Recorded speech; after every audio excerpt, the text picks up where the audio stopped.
Por ejemplo, ¿cuáles se podrían ejecutar con perfil?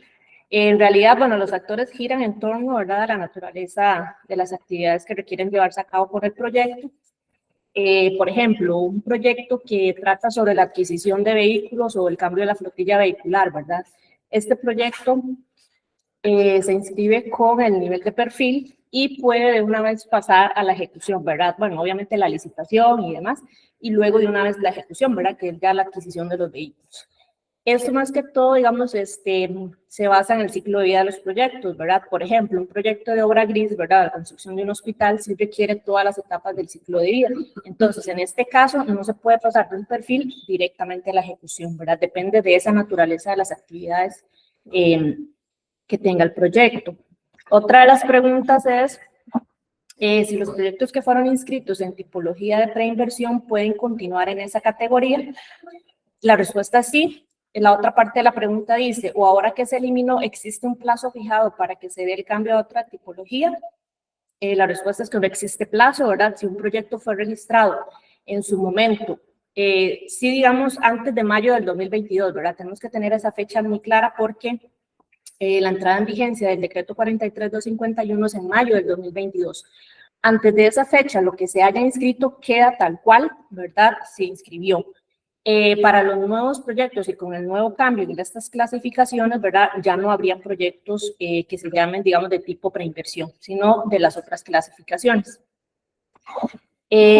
Otra de las consultas es que en la fase de preinversión, ¿cómo determina Mideplan cuándo es suficiente pasar a inversión solamente con el perfil y cuándo se requieren las etapas de prefactibilidad y factibilidad? Bueno, ya la compañera Sandra contestó ahí la pregunta, ¿verdad? Básicamente igual depende de la naturaleza del proyecto, de la información que tenga la institución, y es la institución misma la que establece, ¿verdad?, o define en colaboración con, ¿verdad?, obviamente otros involucrados, qué etapas debe llevarse a cabo, ¿verdad?, en ese proyecto, cuál es el ciclo de vida de ese proyecto.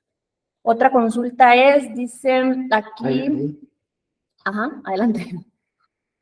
No, ahí también una buena respuesta es que digamos, son los objetivos de que exista perfil, prefactibilidad y factibilidad, y el objetivo es determinar cuál es la mejor solución para el problema que va a solucionar el proyecto. Entonces, eso también es un parámetro muy importante. Si ya se tiene una solución y ya se determinó, se tiene seguridad de que es la solución adecuada, entonces no hace falta llevarlo a las siguientes etapas. Eso sería nada más como para apoyar ahí la respuesta de la compañera. Ok. La siguiente consulta dice, asimismo, como cambió la definición de tipología de resolución legal, hay que cambiar la tipología de proyectos previamente inscritos como resolución legal. La respuesta es que si el proyecto se inscribió antes, ¿verdad?, como les mencionaba, la fecha que debemos tener en mente, antes de mayo del 2022, si fue inscrito bajo resolución legal, queda tal cual, no se le hace cambio, ¿verdad? Luego dice, ¿qué pasa si los jueces que son abogados con otras competencias y no son ingenieros no establecen qué tipo de obra como tal en una resolución, ¿verdad? Porque recordemos que el requisito de la resolución legal es que esa resolución debe indicar exactamente el tipo de obras que se requiere. En caso de que esa resolución legal no indique el tipo de obras, pero sí indica la obligatoriedad de atender una problemática o necesidad, ¿verdad?, sin definir ese tipo de obras que les digo, entonces en este caso la institución lo que debe hacer es utilizar cualquiera de las otras tipologías que manejamos, ¿verdad?, en la clasificación de proyectos para registrarla en el banco de proyectos, ¿verdad? Aunque venga con esa resolución legal, si no se indica el tipo de obra, tienen que registrarlo bajo otra clasificación, ¿verdad? Porque el requisito es que esa sentencia o esa resolución indique claramente las obras. La otra pregunta dice, ¿qué sucede con los proyectos inscritos en la categoría de excepción por declaratoria de emergencia cuando se vence el plazo del decreto que estableció la declaratoria de emergencia, cuando se inscribió? Bueno, básicamente el requisito, ¿verdad?, es que cuando se va a inscribir el proyecto, un proyecto bajo esta categoría, pues obviamente tiene que venir el decreto, y en ese momento el decreto tiene que estar vigente. En el momento de la inscripción del proyecto tiene que estar vigente. Si ya el proyecto se inscribió y se está en el seguimiento normal del proyecto y da la casualidad que el decreto se venció, pues no pasa nada, ¿verdad? Porque al momento en que se inscribe es cuando tiene que estar vigente el decreto, ¿verdad? Ahora dice la otra consulta, ahora se está solicitando al hacer las actualizaciones que los proyectos en la fase de preinversión presenten el aval técnico por primera vez en el caso de que no lo tuvieran antes. Sin embargo, el aval técnico es una declaración de que se están cumpliendo con las normas técnicas de inversión pública. En tal caso, el aval técnico puede hacerse indicando el cumplimiento de la normativa con la que se inscribió originalmente, sin necesidad de que se tengan que actualizar los estudios de preinversión. Recordemos la fecha, ¿verdad? Que les mencioné, mayo de 2022. Antes de mayo del 2022, los proyectos que se hayan registrado y que ahorita se estén realizando actualizaciones, pues no les aplica esos nuevos cambios, ¿verdad? Porque no es retroactivo el decreto 43.251. Si el proyecto o los proyectos se inscribieron después de mayo del 2022 y se requiere hacerles actualizaciones, tienen que actualizar los avales, ¿verdad? Porque obviamente, si lo registraron después de mayo del 2022, el proyecto ya tenía que contar con avales, ¿verdad? En el caso de que no contaba con aval, es porque fue registrado antes de mayo del 2022, ¿verdad? Y esas son las consultas que tenemos hasta el momento.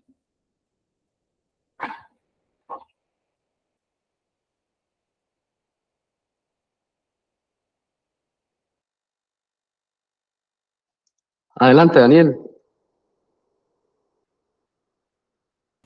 Es que justo está mencionando que si no contaba con aval era porque se inscribió antes de mayo de 2022. Sin embargo, la normativa técnica de las actualizaciones dice que aquellos proyectos que no tengan el aval técnico lo tienen que obtener por primera vez cuando están en fase de preinversión.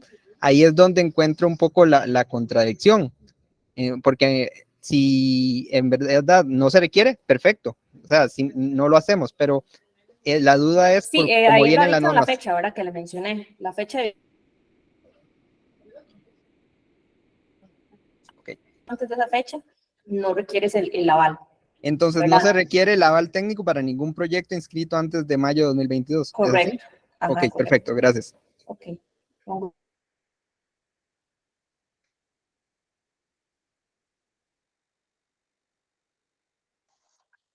Ok, vamos a continuar entonces.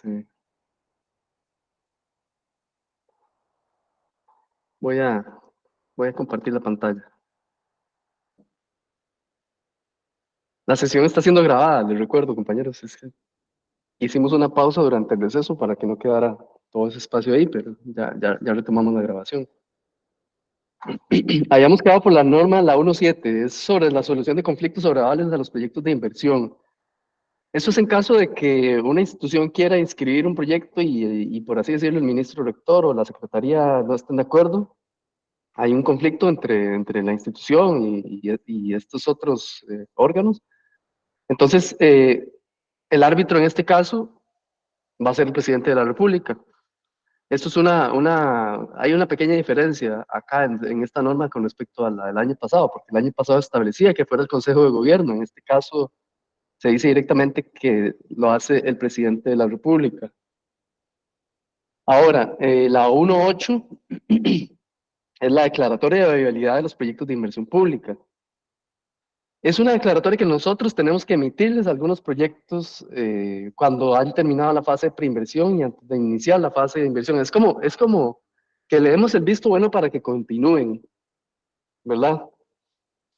Esto las instituciones lo tienen que solicitar mediante un oficio dirigido a nosotros, la Unidad de Inversiones Públicas de Mideplan.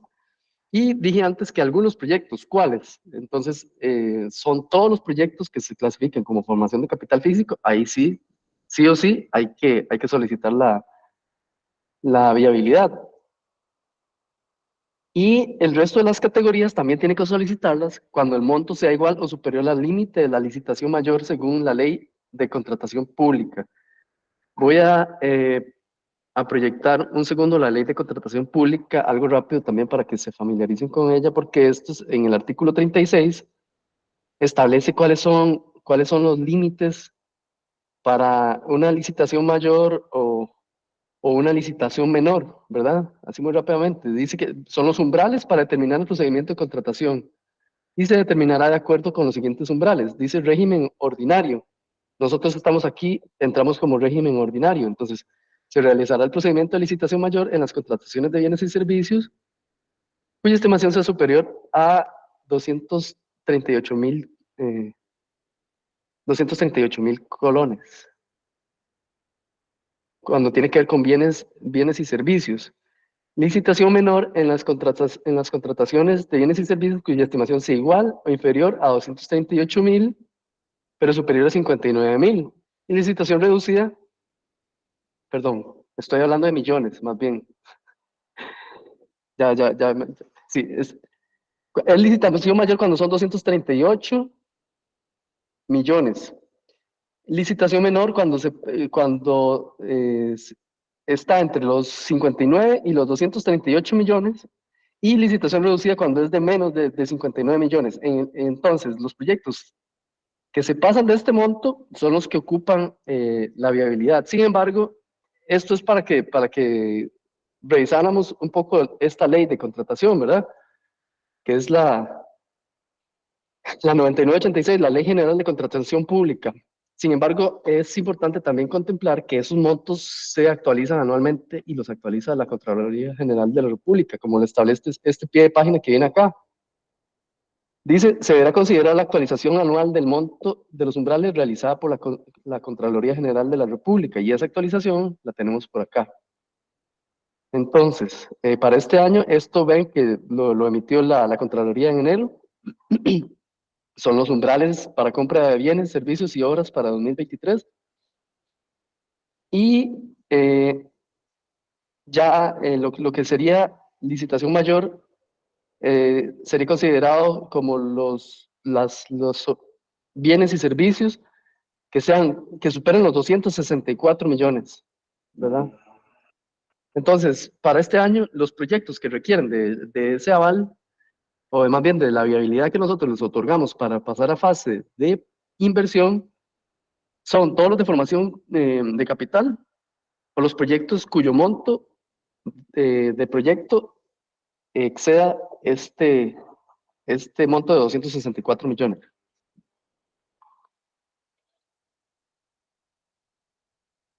Eso es lo que dice esa norma que habla sobre esa viabilidad que nosotros tenemos que otorgarle a algunos proyectos.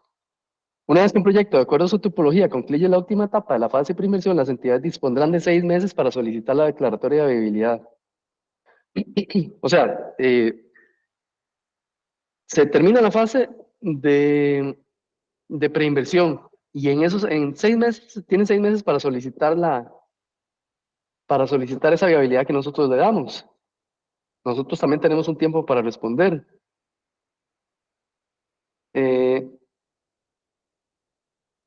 Pero quiero hacer énfasis en lo que dice por acá, esa norma. Dice que si se pasan de esos 6 meses para solicitar esa declaratoria de viabilidad, tendrán que actualizar la información del último estudio de preinversión del proyecto y la información registrada en el banco que corresponda antes de solicitar dicha declaratoria. Hay 6 meses, ¿verdad? Y si al revisar la información del proyecto se detecta que la información cambió, incluso en el periodo de los 6 meses, Mideplan podrá solicitar su respectiva actualización. O sea, si hay información que se modifica en el proyecto, aunque lo hayan solicitado dentro de los 6 meses que tienen de plazo, también puede solicitar la actualización de los estudios de preinversión. Entonces, es importante que tengan eso claro, esta solicitud que se tiene que hacer para poder avanzar a la fase de inversión en estos proyectos. Y es importante también que manejen que es un plazo de 6 meses una vez que se termina la fase de preinversión, ¿verdad? ¿Y cuáles serían las consecuencias en caso de que exista cambios o en caso de que se pasen de los 6 meses? Eh, Luego la 1.9 habla sobre la confidencialidad de la información suministrada por las instituciones. Algunas instituciones tienen proyectos que son de información confidencial. Me parece que en este sector no aplica. Toda nuestra información es de carácter público. Luego dice análisis y codificación de los proyectos. Este es el artículo 10. Nosotros, los funcionarios de la Unidad de Inversiones Públicas, revisaremos a partir de la etapa de perfil los proyectos que las instituciones solicitan inscribir en el banco.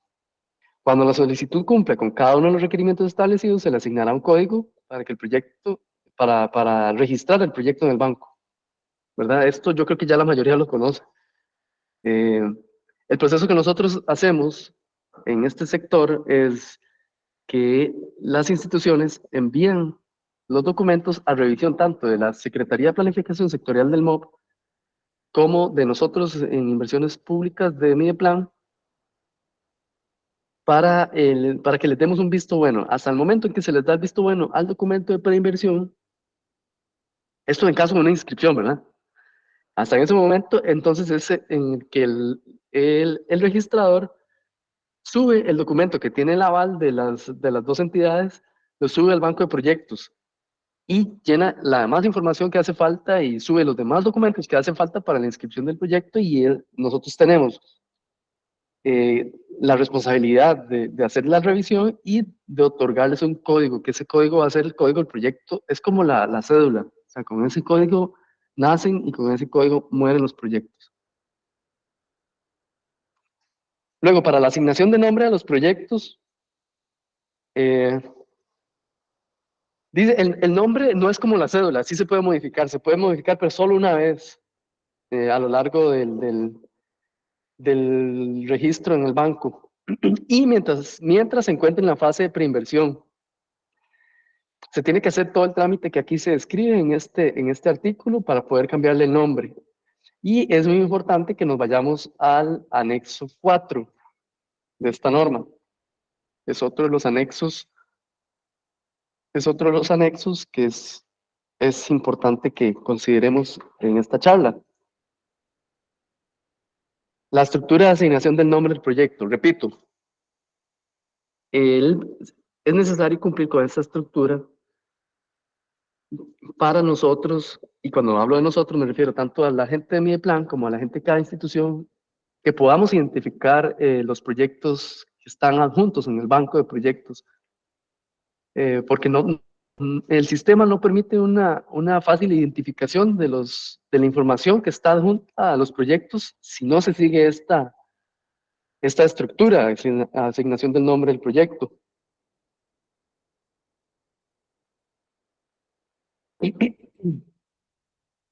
Y es importante, bueno, considerar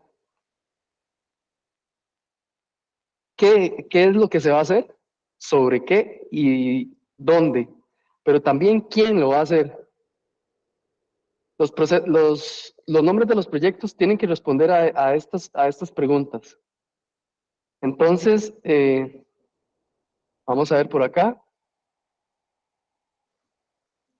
Lo primero se tiene que hacer seleccionar el proceso que responda al principal objetivo del proyecto. Entonces, si es una ampliación, una adquisición, un mejoramiento, una construcción, etcétera, etcétera. Luego, establecer el objeto del proyecto de manera precisa. Por ejemplo, mejoramiento de la ruta 209. Hay que especificar sobre qué, ¿verdad? Entonces estamos hablando que es la ruta 209. Ahora dice, determinar la localización geográfica del proyecto. Podemos decir que en Acerrí. Entonces un título para un nombre, para un proyecto adecuado podría ser el mejoramiento de la ruta 209 en Acerrí, y hay que finalizar diciendo quién lo hace. Es por parte del CONAVI, o por parte del MOB, o por la institución que esté inscribiendo este proyecto, ¿verdad?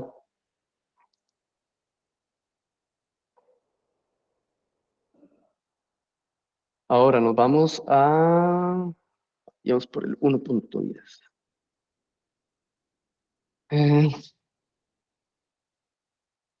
Luego la 1.12 dice, respaldo del proyecto con las políticas públicas, el Plan Nacional de Desarrollo de Inversiones Públicas u otros instrumentos de planificación. Esto es algo que se revisa también en las guías, ¿verdad? Y los que se han encargado de la formulación de proyectos están familiarizados con esto, porque siempre tiene que haber una vinculación con estas políticas públicas.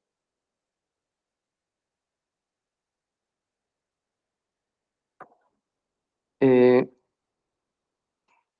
Dice, el proyecto que se someta a consideración del banco para su registro debe responder a soluciones específicas derivadas de políticas públicas, leyes y reglamentos vigentes, al Plan Nacional de Desarrollo y otros instrumentos de planificación.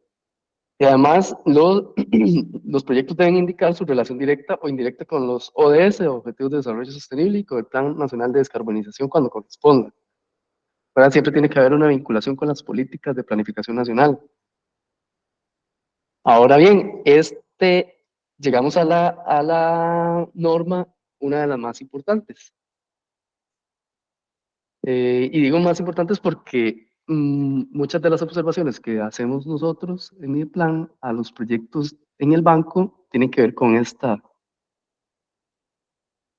norma, porque es la de los requisitos para la actualización de un proyecto de inversión pública en el banco. Existen diferentes escenarios y los voy a presentar por acá.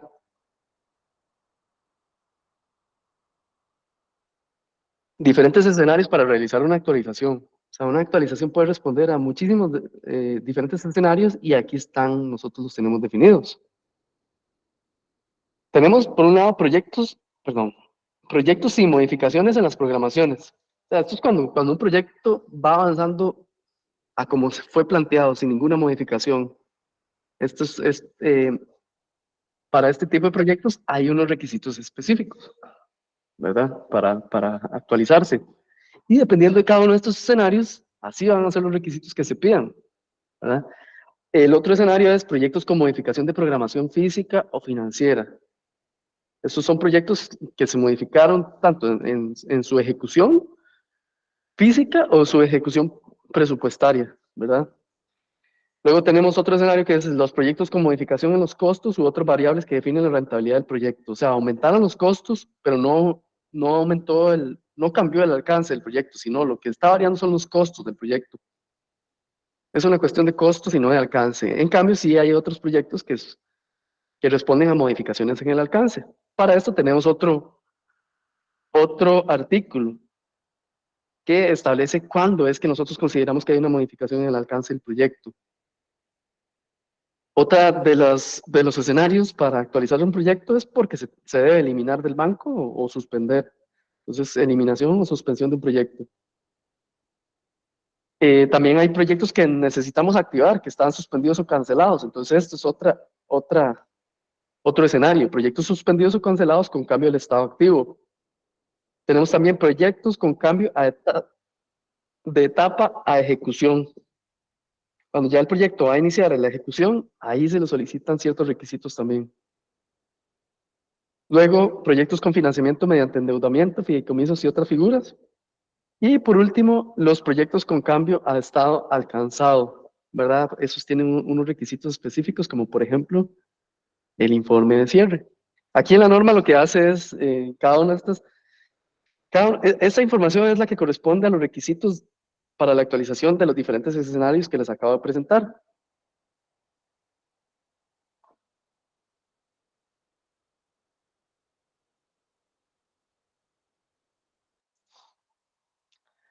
Entonces, si seguimos bajando, podemos ver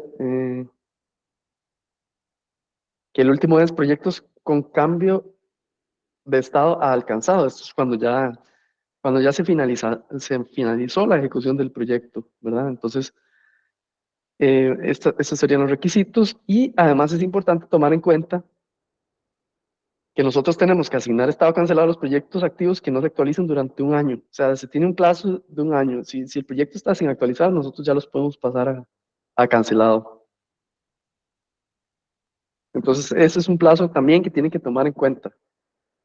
Lo que se establece en la directriz 084, lo que establece, de hecho, voy a proyectarlo un segundo, aprovechando este espacio para proyectar la directriz, que esta es importante. Esta es la directriz 084 Mideplan.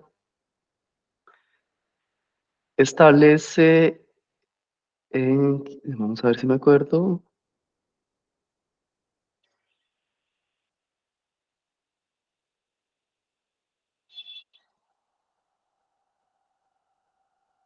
Eh, Acá es el primer artículo. Se insta a las instituciones sujetas al Sistema Nacional de Inversión Pública, o sea, todas las que estamos por acá, mediante su respectiva unidad de planificación institucional, la información de los proyectos de inversión, al menos, actualizar la información de los proyectos de inversión al menos cada 3 meses durante el año.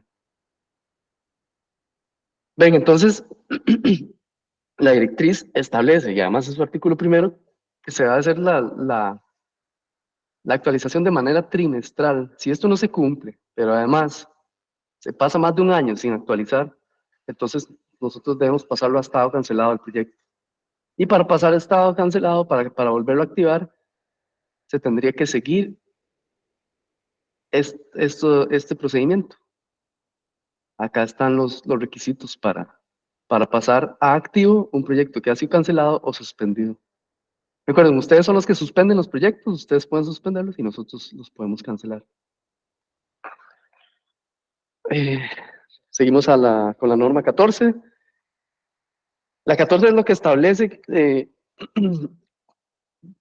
cuándo nosotros consideramos que existe una modificación al alcance de un proyecto.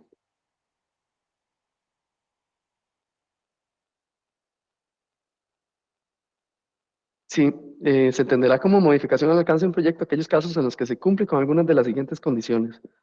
Se modifique el objetivo general del proyecto, se incluyen nuevos componentes. Acá tengo esta nota que dice definición de componentes, o sea, esto nos lleva a la norma, a la nueva guía.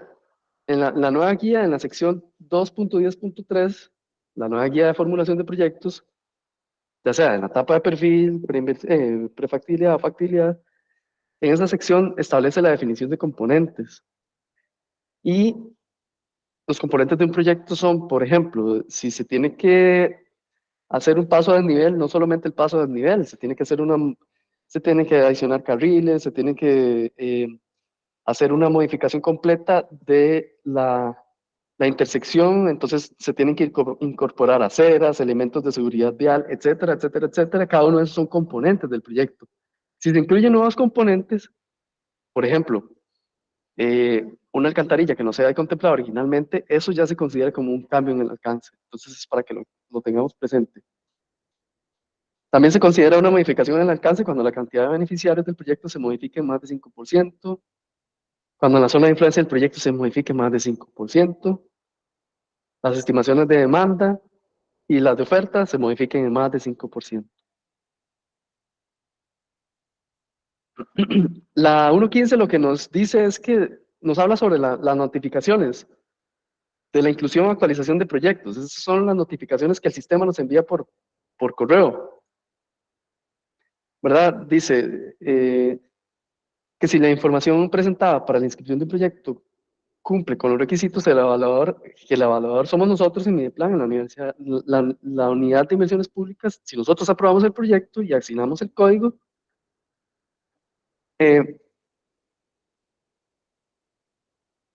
entonces tenemos que comunicar a la institución, tanto a planificación institucional como a la secretaría,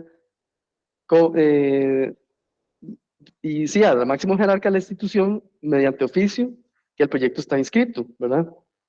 Como respuesta al oficio que tienen que presentar las instituciones a la hora de solicitar la inscripción del proyecto. Dice, además el sistema del banco comunica de manera automática a los funcionarios de la institución con el rol de autorizador y registrador la inscripción del proyecto nuevo en el banco. O sea, cuando se inscribe un proyecto, nosotros tenemos que enviarles un oficio a ustedes diciéndoles ya se inscribió. Y ese oficio es la respuesta al oficio que ustedes nos tienen que haber solicitado antes, que nos tienen que haber enviado antes solicitando la inscripción. Pero además el sistema les tiene que enviar tanto a los autorizadores como a los registradores de ese proyecto un correo donde se les informa que ya el proyecto fue inscrito, y lo mismo sucede con los proyectos que tienen que ser actualizados, no solo para las inscripciones, ¿verdad? Luego, la norma 16 nos habla sobre la elaboración del portafolio de inversión pública,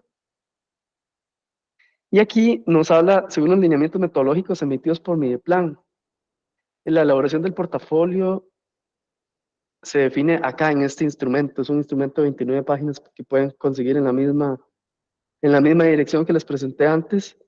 Es el lineamiento metodológico para la definición y gestión del portafolio de inversión pública. Y aquí se explica el procedimiento para definir un portafolio y los programas, que los programas son conjuntos de proyectos, ¿verdad? Un programa está compuesto por proyectos, bueno, aquí lo define en el glosario.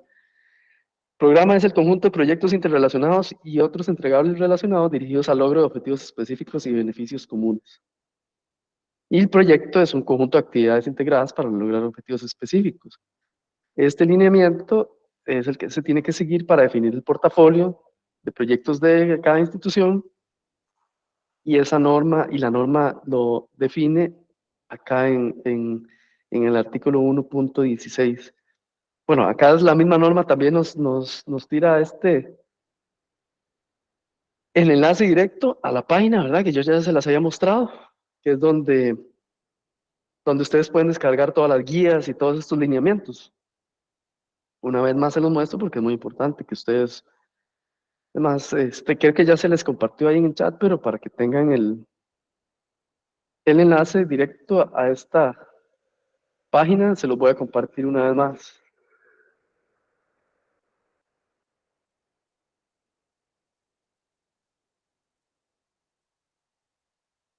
Ahí se los estoy copiando en el chat para que tengan acceso a ese documento, a esa página donde se hace la descarga de los documentos.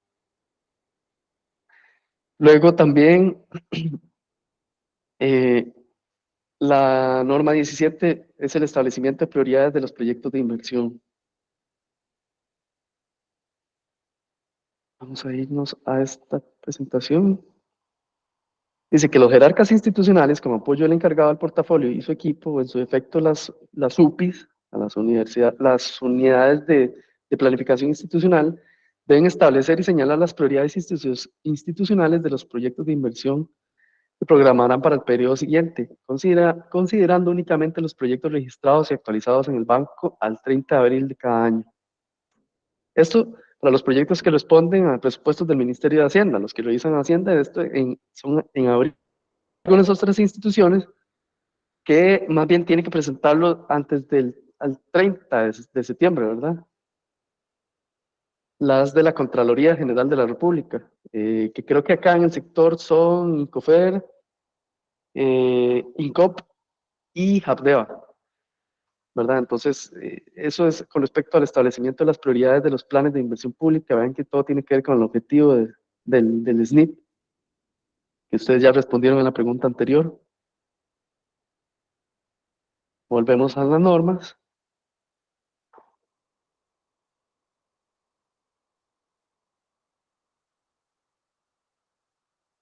Y antes de continuar con esta parte, vamos con otra pregunta, para que participen, para que no se me duerman. Entonces, les voy a copiar en el chat, perdón, en el chat les estoy copiando,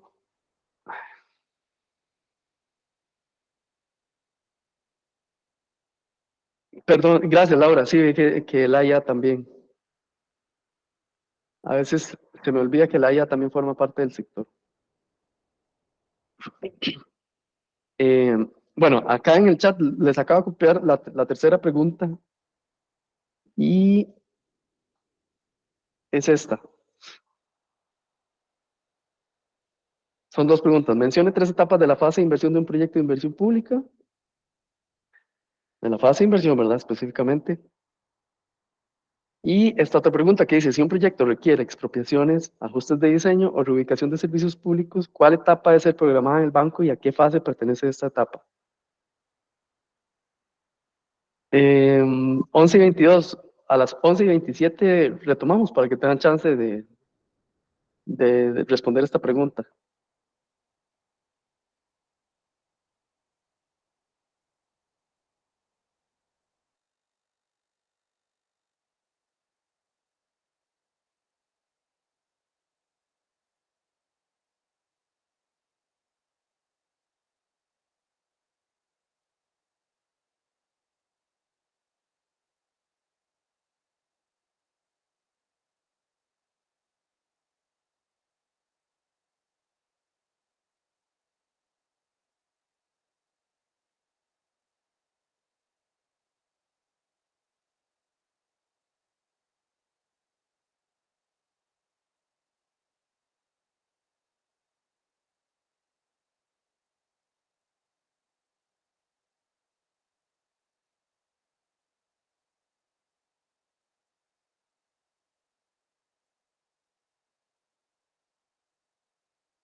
Mientras responden, quisiera atender una consulta de Daniel, que puso en el chat sobre el nombre de muchos proyectos que se han inscrito como diseño y construcción.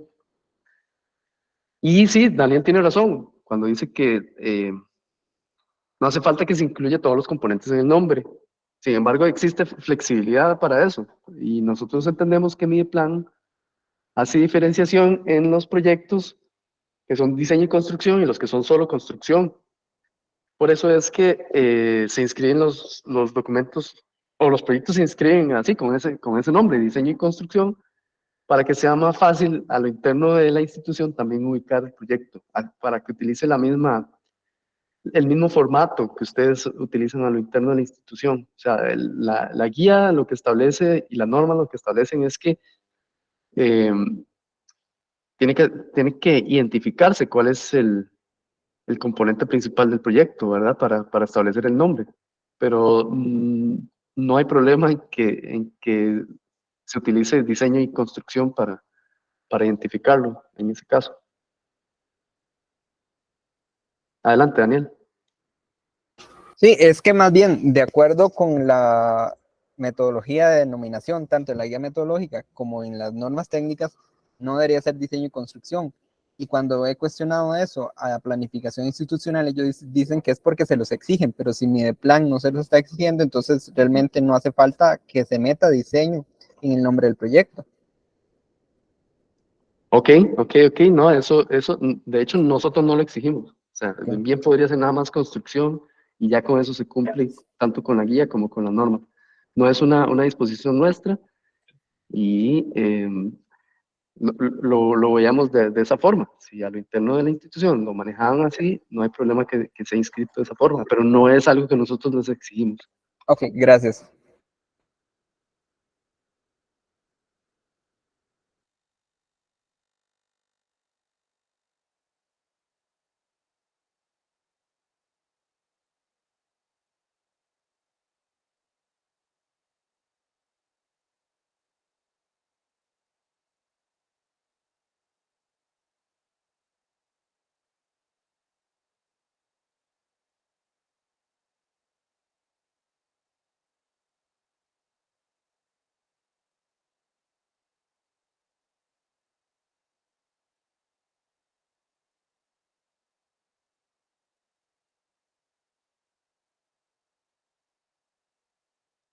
Bueno, vamos a dar respuesta a la pregunta, a las preguntas que se les hizo.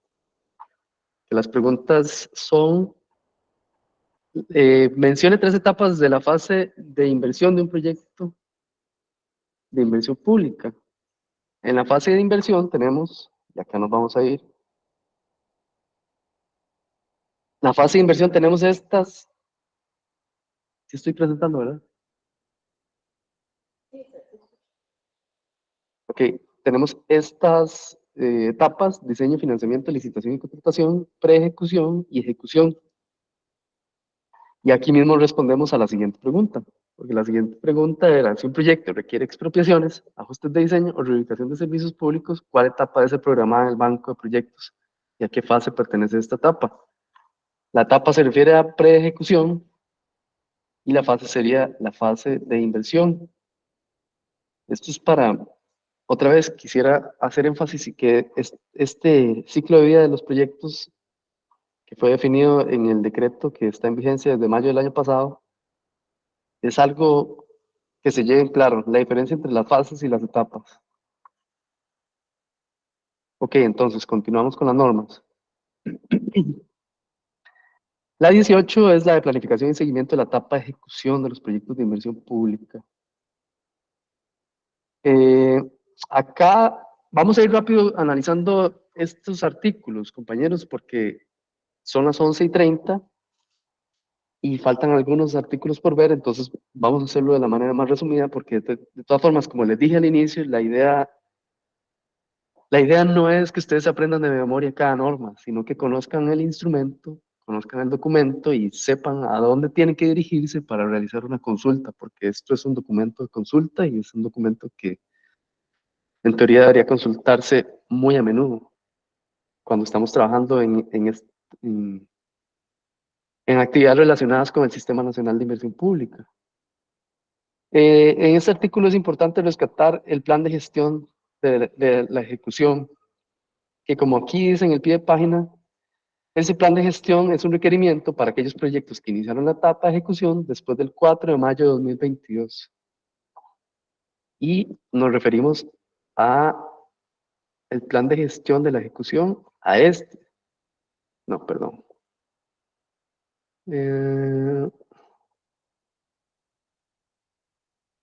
Ya lo vamos a abrir por acá. Sí, era Sí, ese. sí, es este, perdón. Es este. Ese es el plan de gestión de la ejecución. Es un documento de 55 páginas. La estructura que viene definida en este documento es la que tienen que seguir como mínimo los proyectos que inician la ejecución desde mayo del año pasado, ¿verdad? Entonces, es importante que lo tomen en cuenta también para presentar el plan de gestión de la ejecución, que existe este documento y también se descarga de la misma página que les he estado mostrando. Esto es lo principal que se puede rescatar del artículo 18. El 19 es más bien el informe de cierre, la finalización de la etapa de ejecución. Y es sobre este documento que tenemos por acá. También existe una guía para el informe de cierre, es una guía más corta, son 19 páginas y se tiene que cumplir con esta estructura. Como mínimo, se tiene que, no es que las instituciones pueden tener su propio formato, pero tienen que cumplir con lo que se les solicita en esta guía como mínimo. O sea, sí se pueden presentar más información, pero como mínimo tienen que cumplir con la información que se les solicita acá en estas 19 páginas. Y igual, esto es para esta guía aplica para los casos de proyectos que iniciaron la etapa de ejecución antes del 5 de mayo de 2022. No, más bien, después del 5 de mayo de 2022, los que iniciaron la etapa de ejecución antes del 5 de mayo de 2022, los informes de cierre se puede aceptar la estructura que cada entidad o cada institución haya definido, ¿verdad? Entonces, si son proyectos que iniciaron la ejecución antes del 5 de mayo de 2022, sí pueden presentar un informe de cierre según la estructura que define cada institución. A partir de esa fecha, entonces tienen que acogerse a esta guía como mínimo. Pueden ampliar la información que se solicita, pero sí debe cumplir con la información que se solicita en esa guía. La información, el artículo 20 habla sobre la evaluación final y la evaluación de ex post de efecto e impacto. Número uno, es importante acá, creo que es algo que ya habíamos mencionado, y es que no a todos los proyectos se les realiza una evaluación ex post. Dice, la elaboración de las evaluaciones finales y o evaluaciones ex post de efecto e impacto de los programas y proyectos son responsabilidad de las instituciones. Las instituciones en coordinación con el ministro rector y la secretaría sectorial, o el ministro rector y la secretaría según corresponda. En el caso de requerir apoyo u orientación sobre este requerimiento de evaluación, las entidades pueden solicitarlo, nos lo pueden solicitar a nosotros. Pero estas evaluaciones se hacen en los proyectos que el ministro rector o la Secretaría de Planificación Sectorial definan, ¿verdad? No es a todos los proyectos que se les tienen que hacer estas evaluaciones. Y acá pongo cuáles son las diferencias entre evaluaciones de efecto. Están las evaluaciones ex post de efecto. Las evaluaciones de efecto pueden ser de corto plazo, de 1 a 3 años, o mediano plazo, de 3 a 5 años. Si son evaluaciones que abarcan más de 5 años, entonces se les llama evaluaciones de impacto, ¿verdad? Son evaluaciones ex post de impacto, y eso se le hacen a algunos proyectos que escojan los rectores del sector. La norma 21 lo que habla de la operación y mantenimiento. Aquí es que todos los proyectos que las instituciones consideren deberán tomar en cuenta recursos necesarios para el funcionamiento adecuado de la etapa de operación. O sea, se les debe dar mantenimiento a los proyectos que ustedes construyen, no se tienen que dejar abandonados. Eso es lo que nos dice este artículo. El 22, lo que habla sobre los plazos y fechas para iniciar la programación presupuestaria ordinaria de los proyectos de inversión pública. Acá, bueno, como ya les había adelantado, los que responden a revisiones del Ministerio de Hacienda tienen que presentar antes del 30 de abril, vamos a ver lo que dice, podrán considerar en la programación presupuestaria del siguiente año los proyectos inscritos y actualizados en el banco antes del 30 de abril del año en curso. El resto de las entidades del sector podrán incorporar los proyectos inscritos y actualizados antes del 30 de septiembre. Cuando me refiero al resto de las entidades del sector, para nuestro sector, que es Obras Públicas y Transportes, solo serían las siguientes instituciones, solo serían Incofer, Incop, Habdea y ahora AIA.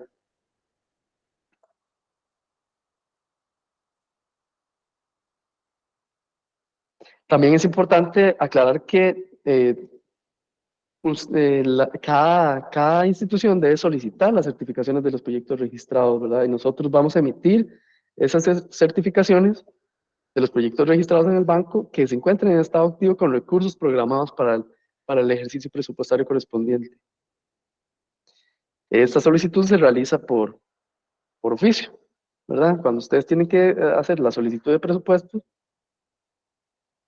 se hace con base en los proyectos que estén en el banco y estén en estado activo. Entonces, no tienen que solicitar una certificación y nosotros se las devolvemos también por oficio.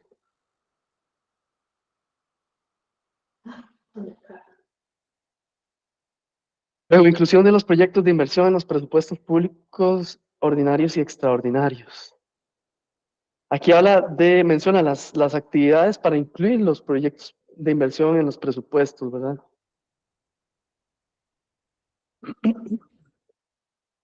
Entonces, aquí ustedes pueden verificar cuáles son esas actividades que tienen que realizar. Una vez más, los proyectos tienen que estar en el banco, tienen que estar inscritos y además tienen que estar en estado activo. Dice que deben incluir en los instrumentos de programación presupuestaria vigentes todos los proyectos de inversión que requieran de recursos para el ejercicio presupuestario. Y la unidad de planificación institucional de cada institución o la unidad de financiero contable y las unidades técnicas son los responsables de verificar el estado de los proyectos y el cumplimiento de requisitos para su incorporación en los presupuestos. Esto es importante que hagamos énfasis acá en esto. Si hay proyectos que tienen prioridad en cada institución, es necesario que los mantengamos actualizados y que les mantengamos los recursos programados según las necesidades que nosotros tenemos. Si para el siguiente año nos surge ejecutar un proyecto, es necesario que en el banco se encuentre con recursos programados en el banco. Ahorita para las programaciones que se hicieron para el POI 2024,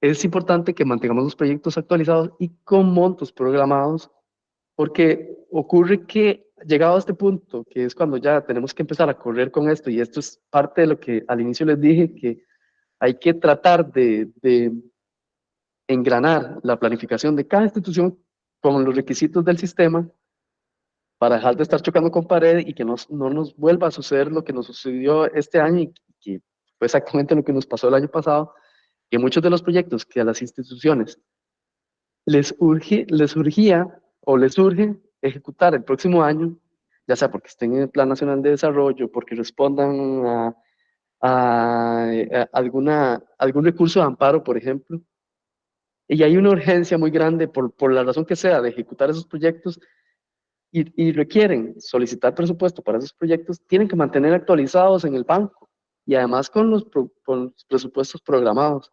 Aquí hago esta pausa porque es algo que sucedió recientemente. Nos encontramos muchos proyectos que son de mucho interés para las instituciones a los que no se les había programado presupuesto para el 2024. Entonces, ojalá que recordemos esto para el próximo año y que no suceda lo mismo para no estar teniendo esos inconvenientes, que son inconvenientes tanto para ustedes como para nosotros. Luego dice, la 24 habla sobre verificación y aprobación de los recursos destinados a inversión en los presupuestos públicos. Corresponde al Ministerio de Hacienda y a la Contraloría, ¿verdad? dependiendo de la institución. Como les dije antes. Luego, aquí ya la 25 habla sobre el financiamiento de los estudios de preinversión y hace la diferenciación entre cuáles pueden ser financiados con recursos externos de las instituciones y cuáles sí deben ser formulados únicamente con recursos internos de la institución. Entonces, en el caso de los estudios de perfil, que recuerden, los estudios de perfil, aquí es importante recordar que se eliminó la categoría de proyectos o la tipología de preinversión se eliminó. Ahora el procedimiento correcto es que las instituciones presenten un perfil, ¿verdad? Un estudio de perfil, aunque sea con pura información secundaria y basándose en información de otros proyectos similares o información de algunas otras situaciones de la misma institución que puedan ser copiadas en este proyecto. Y el siguiente paso sería programar una etapa de prefactibilidad, cuando no se tiene certeza de que con el perfil se está llegando a la solución adecuada. Vamos a ver si me explico mejor con esto. Este artículo está muy relacionado con que nosotros hayamos eliminado la tipología de preinversión, ¿verdad? Recuerden que esa tipología lo que le permitía a las instituciones era eh, conseguir recursos, financiar recursos para presentar documentos de perfil. Pero en este caso lo que les estamos diciendo ahora es que los perfiles deben ser presentados por las instituciones únicamente con recursos internos de esas instituciones y no importa que en el mismo perfil no se establezca cuál es la solución o la alternativa de solución no haya sido seleccionada por no contar con la información suficiente. Porque entonces eso se puede hacer en las siguientes etapas de la fase de preinversión, que serían prefactibilidad y factibilidad. Los estudios de prefactibilidad dice que deben formularse con recursos humanos y financieros contemplados en el presupuesto nacional, recursos propios, fondos especiales establecidos en el país para promover la preinversión o cooperación no reembolsable o técnica. Solo en casos excepcionales debidamente justificados se podrán utilizar recursos provenientes de endeudamiento público para financiar prefactibilidad, ¿verdad? En cambio, en la etapa de factibilidad podrá utilizarse cualquier tipo de financiamiento. Para factibilidad sí puede recurrir a un endeudamiento. Pero entonces quería explicar esta parte porque muchas instituciones a veces, ahora que ya no existe esa tipología de preinversión, me han hecho la consulta de cómo pueden plantear un proyecto y ese sería el procedimiento. Presentar el perfil, aunque no se llegue a ninguna conclusión, eso sí, se tiene que hacer para cumplir con esta norma, se tiene que hacer con recursos internos de la propia institución y programar una prefactibilidad para la cual solo en casos excepcionales pueden recurrir a un endeudamiento y, si es necesario, también programar una factibilidad. En este caso, sí pueden acogerse a un endeudamiento para que sean con recursos de un préstamo que se definan los estudios de factibilidad, ¿verdad? Ahí hay una mano levantada, doña Sandra, adelante. Sí, ¿cómo están? Buenos días. Buenos días. Soy del Consejo Nacional de Concesiones. Una preguntita, a nivel de Consejo Nacional de Concesiones, por la ley que es una ley especial, ¿verdad? La ley de concesiones, permite que hayan instituciones o empresas o bancos internacionales que nos den recursos, ¿verdad? De colaboración no remunerativa para hacer estudios de prefactibilidad. Entonces, en este caso, nosotros no cumplimos, digamos, con esta parte porque no serían con recursos humanos y financieros del presupuesto nacional. En este caso, digamos, si fuera para hacer estudios, por ejemplo, que vamos a hacer los estudios de prefactibilidad para una carretera y conseguimos, por falta de recursos, conseguimos esa ayuda monetaria, ¿cómo haríamos para hacer la inscripción si no se puede hacer? Digamos, es una tipología que no está aquí entonces contemplado. Sí, vamos a ver, voy a irme otra vez a esta filmina sobre el ciclo de vida del proyecto, esta diapositiva, Ujú. porque es importante que hagamos esto por acá. Y creo que muchas veces confundimos lo que es preinversión con prefactibilidad. ¿Cierto? La fase de preinversión tiene estas etapas: perfil, prefactibilidad y factibilidad. También tiene la idea, pero no podemos escribir un proyecto con una idea, No. simplemente, ¿verdad? Exacto. Entonces, lo correcto en ese caso, doña Sandra, sería que Ujú, el proyecto se inscriba en etapa de perfil ujú. y se programe, en esa misma inscripción se programen las etapas de prefactibilidad y de factibilidad. En el caso de concesiones, del Consejo Nacional de Concesiones, Ujú. creo que en muchas situaciones va a aplicar esta partecita de acá de la norma, donde dice que solo en casos excepcionales debidamente justificados se podrán utilizar recursos provenientes de endeudamiento público. Entonces, sí Ujú. existe la posibilidad de financiar prefactibilidad con endeudamiento, como aquí lo especifica. Entonces, ustedes podrían acogerse a este párrafo de acá Ok. para acogerse a endeudamiento para la prefactibilidad, pero tiene que ser de proyectos que ya estén inscritos con perfiles, Sí, si sean definidos por ustedes mismos a lo interno, con sí, sus estoy propios hablando recursos. de propuestas públicas, porque nosotros también recibimos APPs, ¿verdad? Que son propuestas privadas. Ajá. Según la normativa de Sí. ustedes, no se registra hasta que tengan los estudios de factibilidad. Nosotros no podríamos con una iniciativa privada registrar las primeras partes, sino que se registra según la norma de inversión pública, una iniciativa privada hasta que ya se cuente con los estudios y obviamente con la aprobación de la junta directiva y a nivel sectorial. Y en ese caso, los estudios de factibilidad no se hacen tampoco con recursos públicos, sino que son totalmente recursos privados y no son endeudamiento tampoco. Entonces, digamos, ahí a veces, ¿verdad? Nosotros como que a veces no calzan algunas cosas cuando leemos esto, pero bueno, en la etapa de nosotros de una iniciativa privada se registra el proyecto según la norma, ¿verdad? Que ustedes mismos han indicado cuando ya tienen los estudios de factibilidad debidamente aprobados. Pero También, sí, perdón, doña Sandra, ajá. también pueden inscribirlo en factibilidad directamente, ¿verdad? Se pueden acoger a un endeudamiento o utilizar recursos privados para hacer un documento de prefactibilidad, para obtener un documento de factibilidad, y lo pueden inscribir directamente como factibilidad sin necesidad de haber pasado por perfil. Eso también es una Exactamente, posibilidad. sí. Ujú. Sí, digamos, No hay ningún problema. esa es la fase donde nosotros entramos con iniciativas privadas.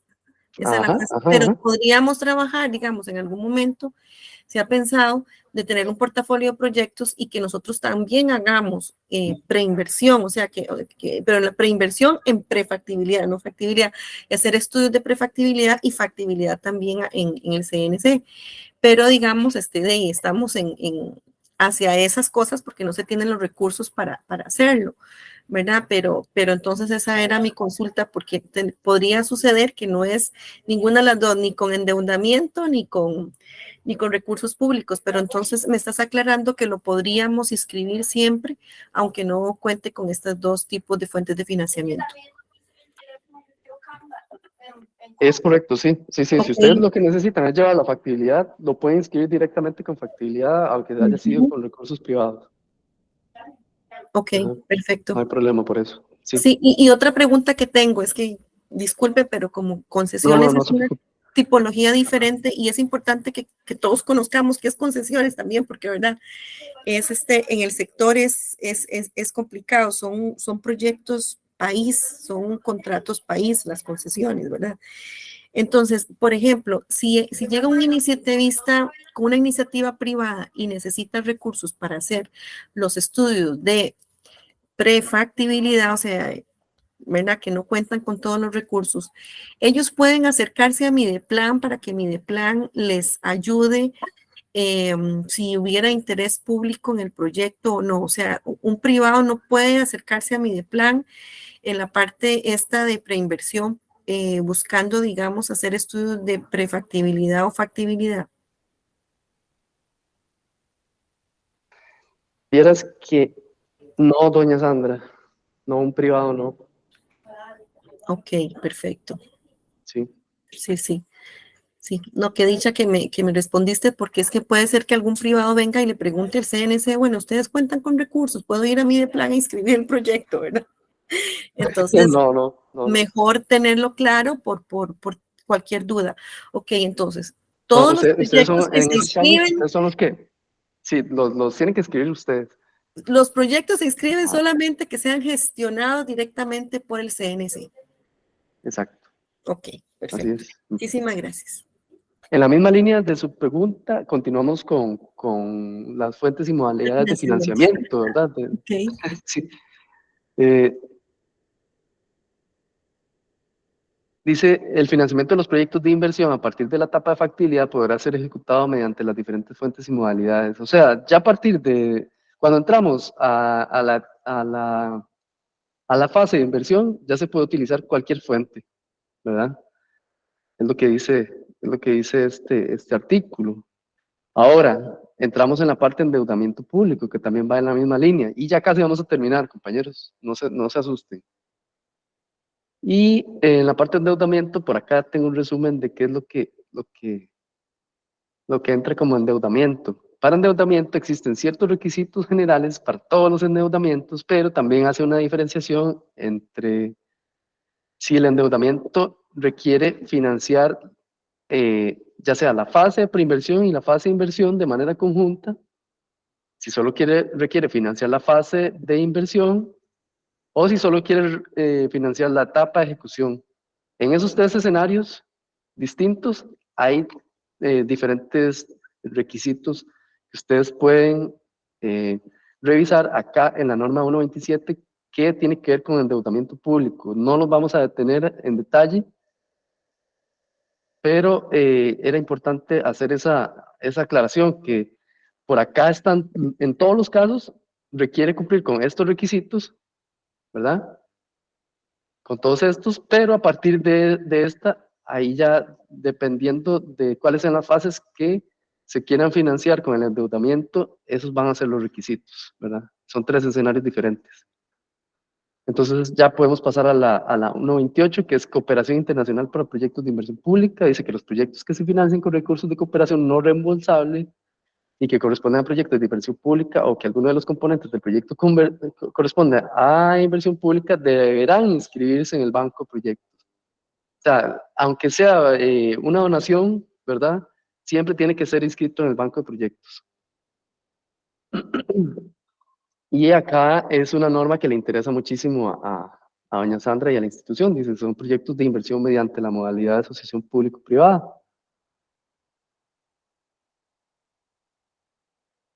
Vamos a ver, porque aquí creo que esta misma norma responde a algunas de las preguntas de doña Sandra. Dice, los proyectos a desarrollarse por la modalidad de APP deberá cumplir los mismos requisitos estipulados en estas normas y lo establecido por otras instituciones involucradas en la materia. Las entidades serán responsables de realizar las actualizaciones en el BPIP, lo que dijimos también, no solo en la inscripción, sino las actualizaciones, ¿verdad? Las tiene que hacer en este caso, sería el consejo de concesiones. Es decir, deberán actualizar los documentos de preinversión según la estructuración financiera y de riesgo que se definan o modifiquen en el proceso, así como las aprobaciones o desaprobaciones de las distintas entidades que participen en el proceso y realizan las modificaciones con la información del proyecto según el resultado de las diferentes solicitudes. Esa es la parte de concesiones, esa parte. Esta parte sí, entonces apunte Nosotros, por ahí, doña Sandra, que la 129 es lo la que nos norma que les aplica a ustedes, sí. Habla de la posibilidad de utilizar la modalidad de concesión para financiar el proyecto y cuál sería cuál sería la dinámica en estos casos. puedes subir.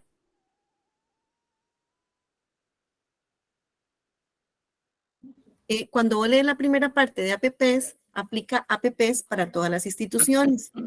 Ajá, Al es correcto. consejo solo nos aplica de aquí donde dice el título. Porque Sí, es correcto. Esto por es la- general. por Esto la es general forma en que para llegan, cualquiera. sí, por la forma en que lleguen a presentarse los proyectos de concesión, ¿verdad? Que es Es correcto. de concesión, tiene ahí un poquillo de diferencia, porque entonces Es esta una parte, diferencia, hay una diferencia. claro, Ajá. ¿ves? Entonces, la parte de arriba aplica para APPs, que todas las instituciones pueden hacer APPs, Es pero correcto, es cualquier una institución puede hacer concesión. APP.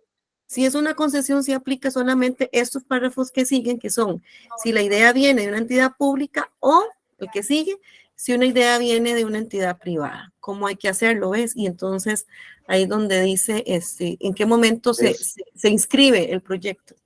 Es correcto, doña Sandra, sí. Y para los demás, para todos los demás,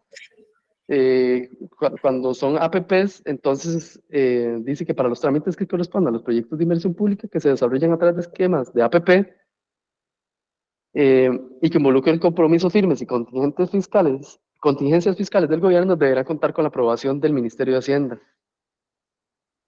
Y dichos proyectos deben estar escritos y actualizados a nivel de factibilidad en el banco, o sea, siempre a nivel de factibilidad, para poderse hacer a través de esquemas de APP. Luego, acá, el tema de la reducción de riesgo de los proyectos de inversión pública se hace referencia al análisis de riesgo con enfoque multiamenaza, que para eso también hay una guía que se descarga de la misma dirección que les compartí antes, y es la metodología para el análisis de riesgos con enfoque multiamenazas. Es un documento de 38 páginas que se encuentran disponibles en esa dirección.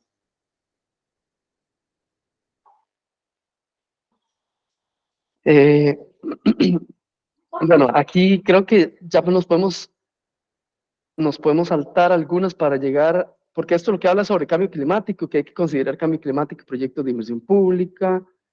Esta es importante también, dice, inclusión de proyectos especiales para atender emergencias ocasionadas por desastres. Entonces aquí es donde creo que algunas de las preguntas que nos hicieron en el chat tienen que ver con esto, y es que de acuerdo con esta modificación al decreto, o sea, es un artículo 7 bis que salió después y está publicado por aparte en otra gaceta,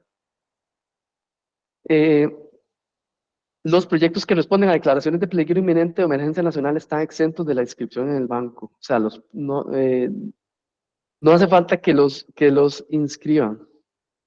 Sin embargo, es importantísimo leer la letra pequeña. Dice, no obstante, la excepción aplicará cuando la nueva infraestructura a construir esté destinada a reponer el funcionamiento normal de los servicios públicos afectados.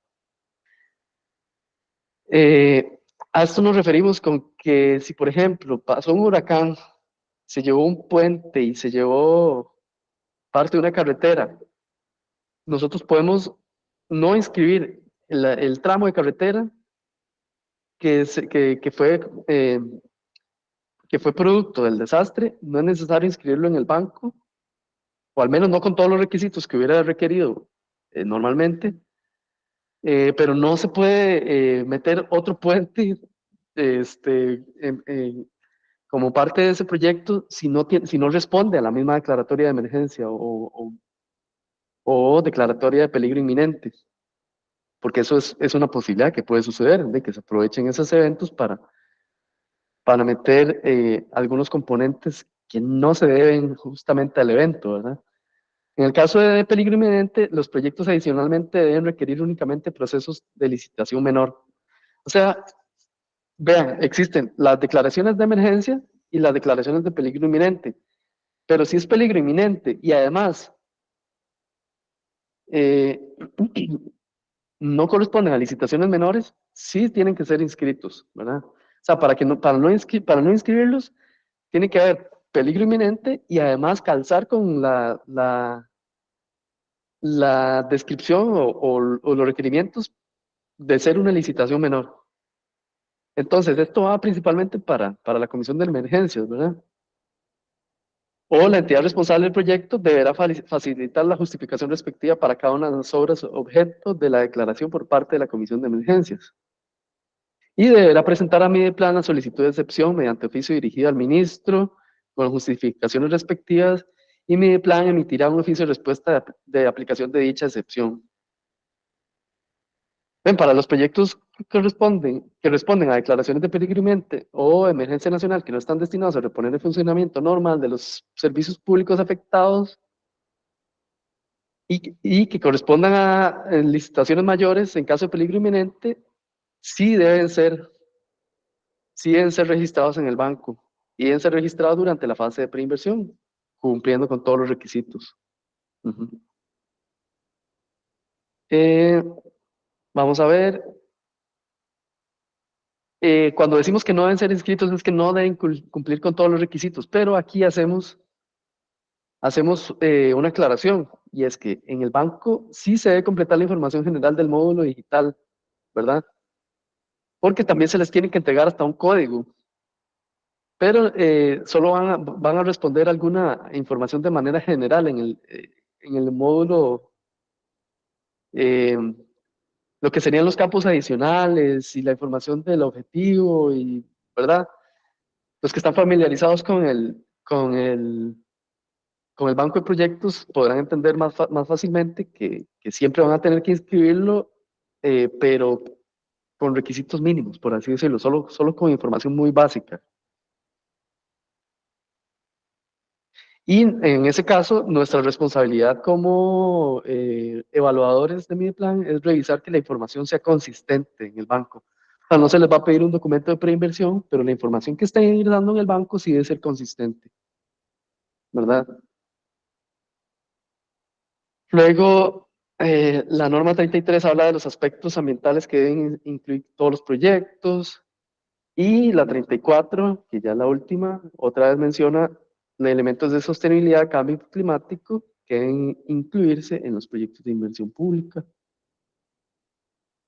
Y con eso ya finalizamos. Son las 12:02 de mediodía.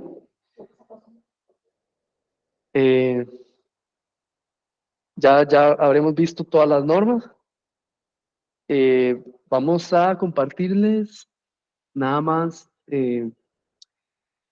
Otra vez las vamos a compartir. Para los que no firmaron la primera hoja de asistencia, vamos a compartirles el enlace nuevamente, porque es importante que conservemos el registro de todas las personas que participaron, y en este momento no estamos teniendo todas.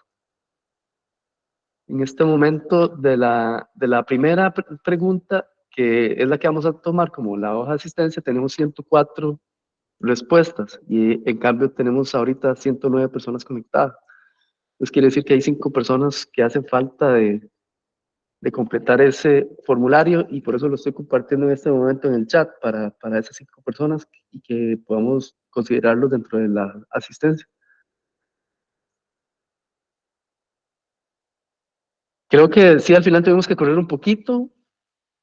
El tema es un poco denso, pero como les dije al inicio, la idea de esta charla o de esta capacitación no era que ustedes salieran siendo expertos en las normas, sino que conozcan bien el instrumento, que entiendan que es un instrumento de consulta, que entiendan algunos elementos importantes que van a ser muy útiles en su día a día, en las actividades que están relacionadas con el Sistema Nacional de Inversiones Públicas.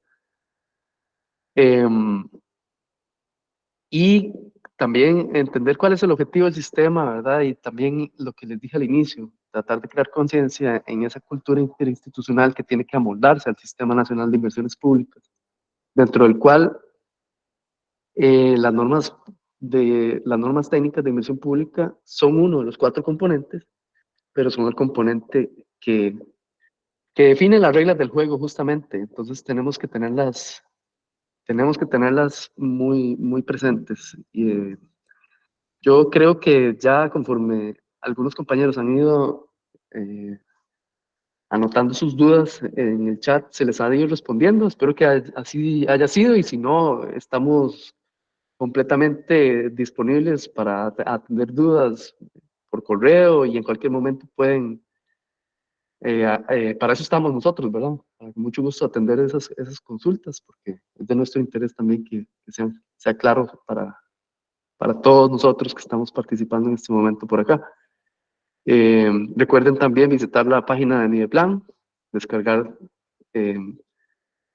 las guías, los lineamientos, y ojalá guardar el enlace por ahí para que lo tengan a mano, porque son páginas de consulta muy importantes. Y agradecemos también la participación y esperamos mantenernos en contacto. Creo que podemos cerrar por acá, ¿verdad? Bueno, muchísimas gracias. Provecho. Muchas gracias y provecho Muchas también a gracias a todos. todos. Muy Gracias. amables. Hasta luego. Hasta luego. Gracias. Muchas gracias a todos. Hasta luego, gracias. Gracias, Gabriel. Gracias. Pura vida. Gracias.